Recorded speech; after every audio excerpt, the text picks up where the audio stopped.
میرے محبوب کریم علیہ الصلوۃ والسلام نے فرمایا اللہ پہ بھروسہ رکھ کے سویرے نکل جانا رزق کی تلاش میں۔ کس پہ بھروسہ رکھنا ہے؟ نکلنا تمہارے ذمے ہے، یہ نہ کہنا کہ گھر بیٹھوں گا تو یہیں آئے گا، نکلنا تمہاری ذمہ داری ہے، جتنی ذمہ داری ہے وہ پوری کرنا۔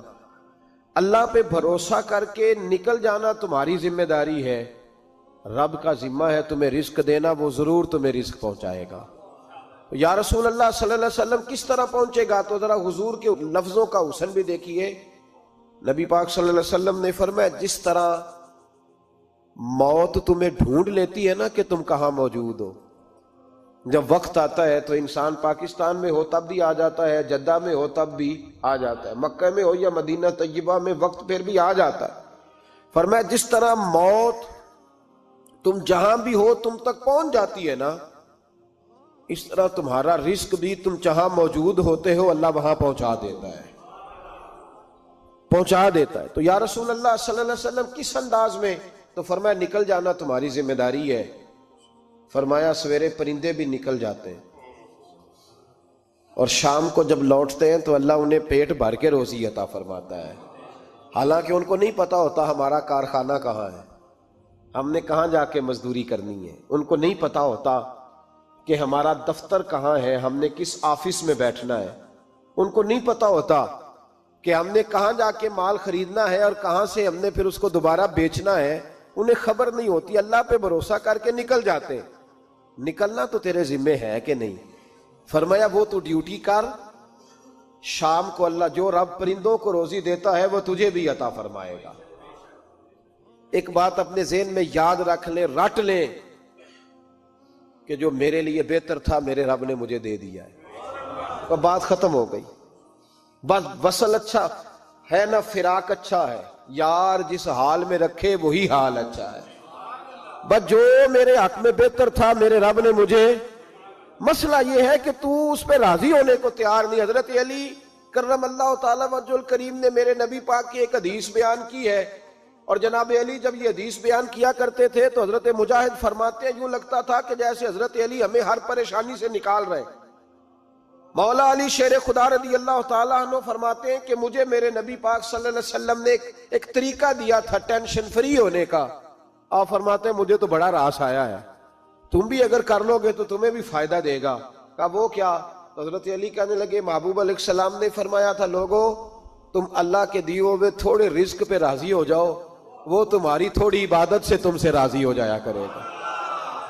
بس تم 2 نفل بھی پڑھو گے تو اللہ راضی ہو جائے گا، تم 1 رکوع بھی سویرے اٹھ کے پڑھو گے تو وہ راضی ہو جائے گا، وہ تمہارے 313 درود شریف سے راضی ہو جائے گا، تم اس کے دیے ہوئے تھوڑے رزق سے راضی ہو جاؤ۔ ٹینشن اس لیے ہوتی ہے کہ ہم راضی نہیں جو اس نے ہمیں دیا ہے۔ وہ حل میں مزید کی جو دوڑ ہے نا، حل میں مزید کی، بے قدرہ کچھ قدر نہ جاتی، کیتی خوب تسلی ہو، دنیا دار پجاری زردے، کتیاں دے گل ٹلی ہو، بک بک روشن اکھیاں تکیو ویکھ حویلی کلی ہو، تے کوچ نصیر اساں جد کیتی پہ جانی تھر تھلی ہو۔ تو یاد رکھیں یہ جو ہے نا مصیبت کے مال آ کیوں نہیں رہا، وہ سامنے والا پلاٹ میرے گھر کے سامنے ہے گھر کے سامنے، پر رجسٹری میرے نام کیوں نہیں؟ یہ مصیبت سانس نہیں لینے دیتی۔ موٹر سائیکل کھڑی کرتا ہے نا جب آ کے دکان سے روٹی کھانے آتا ہے، دفتر سے گھر آتا ہے، کاروبار سے آتا ہے، تو جہاں موٹر سائیکل کھڑی کرتا ہے وہ ٹینشن بڑی ہے کہ کبھی میری ہو جائے نا یہ والی جگہ بھی، تو میں یہاں بھی بورڈ لگاؤں اپنے نام۔ اس نے مالی پریشانی پیدا کی۔ تو جس حال میں ہے، چونکہ تو نے اپنا یہ حال خود نہیں بنایا، جس نے بنایا ہے وہ بڑا بہتر جانتا تھا کہ تو اسی حال میں اسے اچھا لگتا ہے۔ تو اسے اسی حال میں، ایک بزرگ تھے تو ان کی طبیعت بڑی علیل ہو گئی، بیمار ہو گئے، تو اللہ نے آزمائش دی تو کیڑے پڑ گئے وجود میں۔ ایک کیڑا یہاں سے کھا رہا تھا، اللہ والے بڑے راضی رہتے ہیں اس کی رضا پہ، تو کیڑا یہاں کھا رہا تھا تو نیچے گر گیا، تو بابا جی نے اٹھا کے پھر وہاں رکھ لیا، کہنے لگے جب اس نے تیری ڈیوٹی مجھے کھانے کی لگائی ہے تو میں اس بات پہ راضی ہوں، تو نیچے کیوں گرتا ہے؟ بس ٹھیک ہے کھا، جب اس نے تجھے ڈیوٹی جو تیری لگائی ہے۔ سالبہ بن عبد الرحمن ایک صحابی تھے، سالبہ غالباً،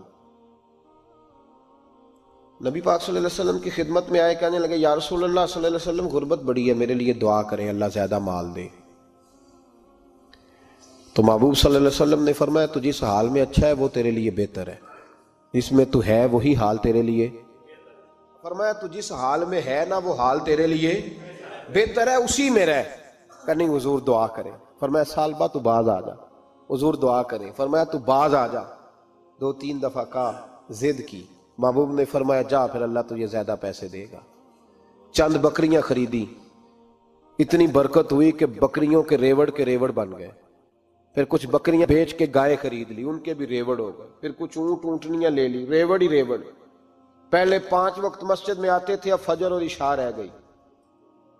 پھر مال زیادہ ہوا تو مدینے شہر میں کوئی جگہ ہی نہیں، مدینے سے باہر حویلی خریدی، پھر جمعہ ہی رہ گیا، جمعے کے جمعے آتے۔ زکوٰۃ کا حکم آیا، میرے نبی کریم علیہ السلام نے حضرت ابو ہریرہ کو بھیجا، فرمایا جا اسے کہہ تیری زکوٰۃ بنتی ہے 2.5%۔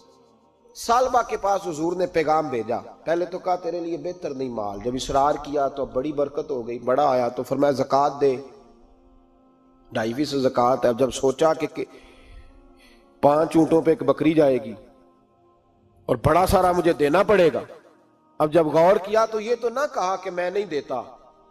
حضرت ابو ہریرہ سے کہنے لگے نبی کریم علیہ السلام کی خدمت میں عرض کرنا کہ میں خود آؤں گا۔ حضرت ابو ہریرہ نے آ کے عرض کی یا رسول اللہ صلی اللہ تعالی علیہ وسلم، حضور وہ کہتے تھے میں خود آؤں گا، تو کہتے ہیں محبوب نے ٹھنڈی سانس لی، فرمایا اسے کہا تھا کہ تیرے لیے مال بہتر نہیں، اب ہلاک ہو گیا، ہائے افسوس ہلاک ہو گیا۔ ان کو بھی تھوڑی دیر کے بعد احساس ہوا کہ یہ میں نے کیا کیا، نبی پاک کو ہی کہہ دیا نہیں ہے، حضور کو کہہ دیا بعد میں آؤں گا۔ اب دوڑے آئے، عرض کی حضور میں سارا کچھ لے کے آیا ہوں، قبول کر لے۔ محبوب نے فرمایا گویا بلال حبشی کی خشک کھجور بھی قبول ہے، اور صہیب رومی ایک اٹی بان کی لائے تو وہ بھی قبول ہے، اور عمار بن یاسر اور مصعب بن عمیر اگر 2 دینار دے جائیں اور کوئی پرانا جوڑا کسی سپاہی کے لیے چھوڑ جائے تو وہ بھی قبول ہے، لیکن تو اپنا لاکھوں لے کے چلا جا، تیرا کوئی نہیں قبول، معاف کر دیں۔ فرمایا جا معاف کیا، پر پیسے لے کے نہ آنا۔ اگلے سال پھر آئے، بندے ہوئے ہاتھ ہیں، محبوبہ میں دولت کا کیا کروں گا، آگ لگانی ہے، قبول کر لے۔ فرمایا تو لے جا، تیرا نہیں قبول، گرا جو ان کی نگاہ سے وہ سنبھل نہیں سکتا۔ حضور نے وصال ظاہری کیا تو جناب صدیق اکبر کے پاس آئے، لاکھوں کا مال، ابو بکر قبول کر لو، تو جناب صدیق اکبر کہنے لگے اس کا کر لوں جس کا نبی نے نہیں کیا، چل جا کوئی نہیں چاہیے۔ حضرت عمر کے زمانے میں قحط پڑ گیا، بارشیں نہیں ہوتی، غلہ نہیں ملتا، حالات خراب ہے، مالی طور پہ بحران آ گیا، غربتیں، مجبوریاں، تکلیفیں، آ کے روئے، عمر میرا قبول کر لو، مجھے معافی تو مل گئی تھی نا۔ فرمایا معافی اپنی جگہ پہ، پر جس کا مصطفیٰ نے قبول نہیں کیا۔ بہت سارے لوگوں کو پتہ ہی نہیں کہ ان کا قبول ہی نہیں ہوا، اور وہ الجھے ہوئے، انہیں خبر ہی نہیں کہ اصل بات کیا ہے۔ فرمایا جس کا مصطفیٰ کریم نے قبول نہیں کیا، اب ہیرے اور جواہرات بھی لے کے آئے تو بھوکے مریں گے، پر اس کا قبول، اس بات پہ راضی رہو اس حال میں اللہ نے رکھا ہوا، اس حال میں راضی رہو۔ یہ جو مصیبت ہے نا دیکھنی کہ وہ بھی میرے پاس، تمہیں کیا پتا، کبھی پوچھ تو صحیح اس سے وہ کس مصیبت کا شکار ہے، جو مالی طور پہ بڑا امیر ہے، تو اس کی طرف دیکھ کے اپنا دل برا کرتا ہے۔ بس جس حال میں رب نے رکھا ہے اس حال میں رہ۔ حضرت عثمان غنی کے زمانے میں تو وہ وصال کر گئے، لیکن بھائی تو جس حال میں تیرا رب تجھے رکھتا ہے اس حال میں رہ، تیری مالی پریشانیاں ختم ہو جائیں گی۔ اور پھر مالی پریشانیوں کے کچھ اور اسباب بھی ہیں۔ امام شافعی فرماتے ہیں جن گھروں میں لوگ فجر کی نماز کے وقت سوئے ہوتے ہیں ان گھروں میں رزق نہیں آتا۔ آپ فرماتے ہیں فجر کا وقت اللہ کے دینے کا وقت ہے، اس وقت اللہ بانٹتا ہے۔ حضور صلی اللہ علیہ وسلم کا فرمان ہے نا حدیث میں کہ تہجد کے وقت اللہ پہلے آسمان پہ نزول اجلال فرماتا ہے جو اس کی شان کے لائق ہے تہجد کے وقت، اور وہ کہتا ہے مانگو میں تمہیں عطا کروں گا۔ یہ لینے کی باری آئے تو بندہ سمیٹ سماٹ کے اندر گھس جائے۔ ہمارے ہاں یہ ہوتا ہے کہ عشاء کے بعد بچے بیٹھتے ہیں موبائل لے کے، تہجد کا وقت آتا ہے تو ان کی آنکھیں بند ہونی شروع ہوتی ہیں، تو لینے کے وقت تو سویا تھا، تیرا مسئلہ کیسے حل ہوگا؟ بھائی جب کوئی آدمی خیرات بانٹ رہا ہو تو جو پیالہ پیچھے کر لے اسے ملے گا؟ کہتے ہیں اس وقت آنا جب میں بانٹ رہا تھا، اب تو کدھر آ گیا ہے؟ مثال دے رہا ہوں، تو فجر کا وقت مانگنے کا ہے، تو ساری رات تو گزر گئی گیمیں کھیلتے، ٹی وی دیکھتے، اور جو لینے کا وقت تھا تو سو گیا، تو کیسے آئے گا تیرے پاس؟ تو اٹھے سویرے، بندوں سے مانگ کے دیکھ لیا، بڑی عزتیں خراب ہوئی، فجر کا وقت اٹھ کے جھولی پھیلائیں۔ میرے رسول پاک علیہ السلام فرماتے ہیں، رب فرماتے ہیں جب بندے میرے آگے جھولی پھیلاتے ہیں مجھے شرم آتی ہے، کیسے خالی واپس کر دوں؟ تو اس کے سامنے جھولی پھیلائیں سویرے اٹھ کے، رزق میں برکت ہوگی۔ اور پھر ایک اور بات، پانچویں بات، رزق میں تنگی اس وقت ہوتی ہے جب ہم مال غلط جگہ پہ خرچ کرتے ہیں۔ اللہ مال دیتا ہے اپنے فضل سے، اور جب ہم اسے ضائع کریں، مثال دیتا ہوں، میرے پاس ایک شخص نے آ کے کہا حضرت جی بچی کی شادی ہے، یا میرا گھر میں کوئی بیمار ہے، یا بڑی آزمائش ہے، 10,000 کی ضرورت ہے، میں نے تھما دیا اس کو، پھر مجھے بعد میں پتا چلا کہ اوہو وہ تو عیاشی کر رہا ہے پیسوں سے، وہ تو چلا گیا کہیں گھومنے اور فلاں ہوٹل میں، مہنگے ہوٹل میں بیٹھ کے کھانا کھا لیا، تو میرے دل پہ کیا گزرے گی؟ اس شخص کے بارے میں بلا مثال و بلا تشبیہ سمجھانے کے لیے اللہ نے مال دیا فضل سے، اور اگر عیاشیوں میں لگا دیا۔ صوفیاء فرماتے ہیں کہ اگر ایک دھیلا تو حرام جگہ پہ خرچ کرے نا، ایک دھیلا، تو 1,00,000 دینار کی برکت تیرے گھر سے اٹھ جاتی ہے، ایک دھیلا حرام جگہ پہ۔ یہ جو گویوں پہ پیسے پھینکتے ہو حلال ہے؟ چلیں بینڈ باجا تو شادی پہ آپ نے اپنی مرضی سے بند کرنا ہے یا بجانا ہے، لیکن گویوں پہ جو پیسے پھینکتے ہو جائز ہے؟ بولے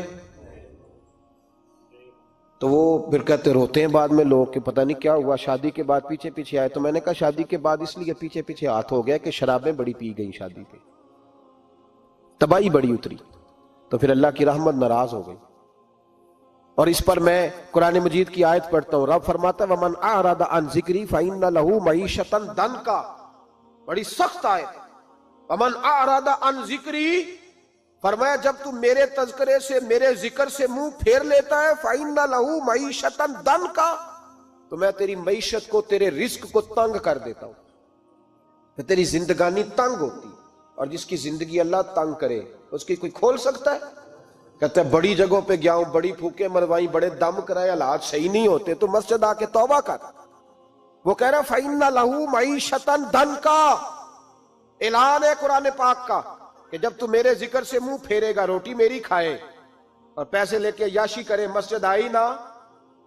حکم تو یہ ہے کہ جتنی جتنی نعمت بڑھتی جائے سجدے بڑھنے چاہیے، لیکن ہم لوگ سجدے کم کرتے جاتے ہیں، فرض نماز بھی نہیں پڑھتے، پھر رزق تنگ ہوتا ہے، پھر اللہ کے عدل کا نظام چلتا ہے، پھر خرابی ہوتی۔ اس لیے یاد رکھیں قرآن مجید نے حکم دے دیا کہ اگر چاہتے ہو کہ رزق میں برکت ہو تو پھر رزق دینے والے کے آگے جھک جاؤ، پھر رزق دینے والے کے آگے جھکو۔ تو مالی پریشانی کا بہت بڑا سبب یہ ہے کہ ہم مسجد کی طرف نہیں آتے، دین کی طرف نہیں آتے، پیسہ ناجائز جگہ پہ خرچ ہوتا ہے۔ غوث اعظم رضی اللہ تعالیٰ عنہ کی خدمت میں ایک شخص آیا، اس نے کہا حضور بڑی تجارت کرتا ہوں، کام نہیں چلتا۔ فرمانے لگے اب تو اللہ سے تجارت شروع کر دے۔ کیا مطلب؟ فرمانے لگے 10 کمائے تو ایک اللہ کے رستے میں دے، رب کریم اس کے بدلے میں تجھے 70 عطا فرمائے گا۔ اس نے کہا حضور اس طرح کروں؟ فرمایا تو یہ کر کے دیکھ، عبد القادر جیلانی وعدہ کرتا ہے اللہ تیری مدد کرے گا۔ غلام کہتے ہیں وہ 6 مہینے کے بعد آیا، پہلے جب آیا تھا تو پیدل آیا تھا، 6 ماہ کے بعد آیا تو 6 اونٹ تھے اس کے پاس، اور آ کے حاضر ہوا تو کہنے لگا حضور زندگی پتہ نہیں کہاں گزار دی، کاروبار کا تو مزہ ہی اب آیا ہے، اب مزہ آیا ہے کاروبار کرنے کا، اب مزہ آیا ہے۔ کہ 10 میں سے 1 دیتا ہوں، پتہ نہیں کتنا مہربان ہے۔ اور یہ آیت ہے وَيَرْزُقْهُ مِنْ حَيْثُ لَا يَحْتَسِبُ، تجھے وہاں سے دے گا کہ تیرا کبھی گمان بھی نہیں گیا ہوگا۔ روحانی معاملات کو بھی ضرور شامل حال رکھیں، اور مال مانگے اس سے جو بے حساب دیتا ہے، دنیا داروں سے نہیں مانگے، اس سے مانگیں جو دیتا ہے تو پھر بے حساب ہی دیتا ہے۔ دعا کرتا ہوں اللہ ہر گھر میں برکت پیدا کر دے، ہر گھر میں فضل کر دے۔ آخر دعوانا ان الحمدللہ۔